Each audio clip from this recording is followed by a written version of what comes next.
Starting at the midline of the fuselage, we slowly move the smoke lines. Note how the shadow of the smoke line moves across the top of the wing. You can see how the airflow is affected by the plane structure. If you look closely, you can see how increasing alpha increases the lift. But what happens to the total aerodynamics when we increase alpha beyond that recommended? You guessed it, stall.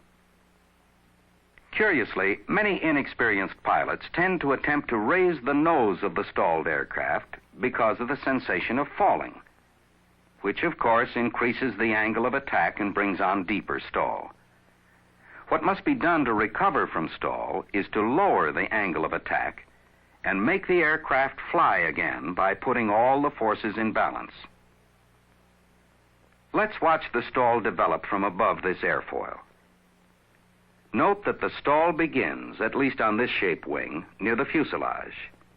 This is due to the wing twist, or washout as it is called. The pilot would begin to feel the effects of stall before it reaches the control surfaces.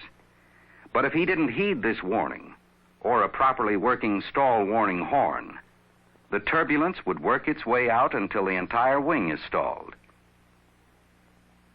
While we're looking at the top of a wing's aerodynamics, note that air from under the wing tip tends to work outward and toward the top of the wing as it leaves the airfoil. At the same time, the air above the wing is deflected downward. The air mass tries to balance itself. This is of considerable consequence because it sets up violent whirlpools of air called vortices, and one of these disturbances could last for as much as several minutes in the air. A vortex like this one is an invisible hazard, especially around busy airports where large, heavy aircraft form them during takeoff and landing. They are the reason we always try to avoid the known paths of large, heavy, arriving and departing aircraft. Flight maneuvers create factors for the pilot to consider. For example, an airplane in a tight turn adds impressive centrifugal forces.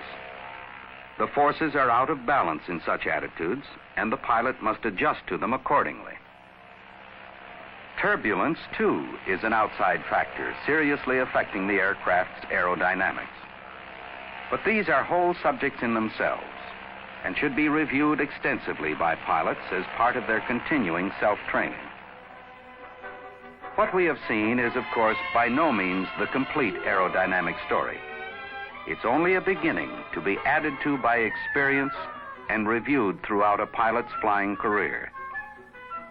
The better a pilot understands the basic aerodynamics of flying, the safer he will be able to fly. And knowing how airplanes fly is essential to the skill and enjoyment of flying.